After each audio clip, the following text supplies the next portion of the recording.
fooled by the 50-year-old facade. This quintessentially classic British sports car has been heavily re-engineered by the MG gurus at a company called Frontline Developments here in Oxfordshire. And this has now evolved into something, well, rather special. It's called the Abingdon Edition and it cost about 80 grand. Now that seems like an awful lot of money for what looks like an MGB, but there's more to it than that. See, this is the latest in a long line of resto-modded classics. That means cars with all the visual appeal of the classic cars that you all grow to love, but with the modern underpinnings, meaning modern performance and reliability. It's a special piece of kit. XCAR viewers will probably have already seen the Ford Bronco from Icon, or maybe even know about the Eagle E-Type Speedster. But since 2012, Frontline Developments here in Oxfordshire have been fettling these things to create something very special and been getting a 21st century high-end makeover. In a few minutes, that 80k price tag's going to make a lot of sense.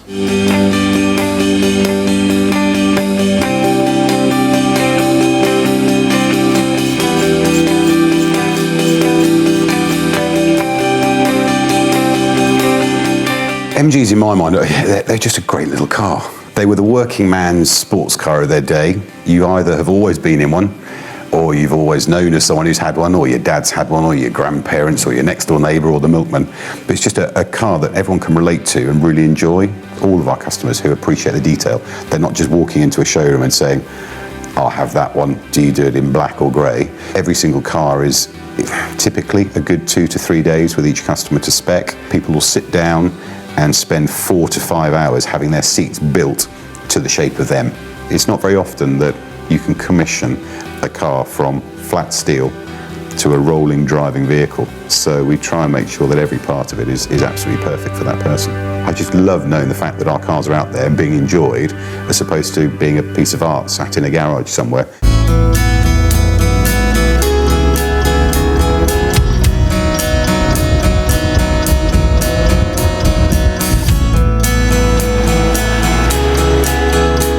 So here's a bit of a history lesson for any MG muggles that might be watching. MG made about 500,000 of these between 1962 and 1980, and of those, about 90% went abroad. The overwhelming majority of those actually went to the US, where this car was really, really popular. It had a very stiff monocoque chassis, could do 100 miles an hour, was cheap to build and cheap to buy. In the early 60s, they took these over to the States to showcase them at events like the 12 Hours of Sebring. They took them to 24 Hours of Le Mans. They raced them at the Tour de Florio. They were so robust, they did very well in even grueling rallies like the Monte Carlo. They were driven by rally drivers, racers, but also rock stars and royalty. And his dad. And my dad, yes. I had too. Thing is though, by 1974, really the car was ready for an update, and to comply with some American crash regulations and emissions and other things, they had to make some designs to the body. So first thing that changed was the ride height to make it sort of crash compliant. So it lost that lively feel, and at the same time it gained some pretty ugly rubber bumpers. By 1980, despite selling fairly well, the MGB was really outdated. Remember, this is a product that had been designed nearly 2 decades before. We were getting into hot hatches and GTIs, and people were less inclined to buy pretty roadsters that by then were not only outdated in terms of their styling, but their performance was pretty old hat too. It was really out of its depth. It was the slowest new car that you could actually buy in the US in the 1980s, but they still sold 13,000 of them, so there was still a market for a pretty little British sports car. It wasn't as if the market had dried up. I mean, I own a 71 MGB, which is in pretty good nick. I know you give it a bit of a hard time, but it's a pretty sound mechanical beast. But to compare the original 1971 car with this 2015 Abingdon Edition is just, well, it's night and day, isn't it? It's got 3 times the power and everything is just so taut and well put together, and it's just a much nicer place to sit. The details are absolutely fabulous. So you've got the best of both worlds. You've got the character, you've got the pedigree, but we've got the mechanical underpinnings of a modern car.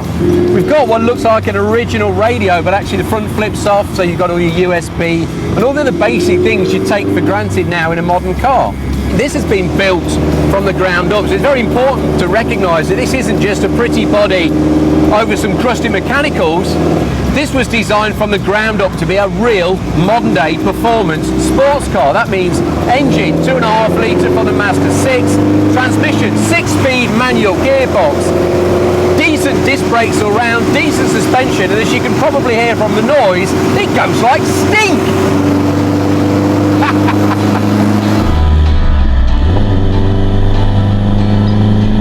305 bhp and about 250 pound-foot of torque. A bit of man maths reckons that's about 340 bhp per tonne.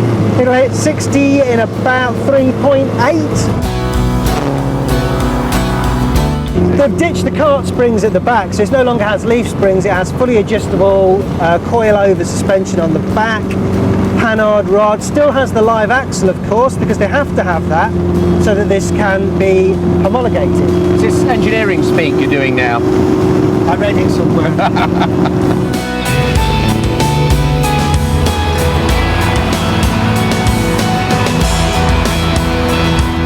It's kind of ironic that British motoring innovation today comes from companies such as Frontline, putting their expertise into making old cars come back to life again. But what's really ironic, of course, is that we've got an MX-5 gearbox, that Frontline used largely MX-5 engines, and it was the MG that actually inspired the MX-5.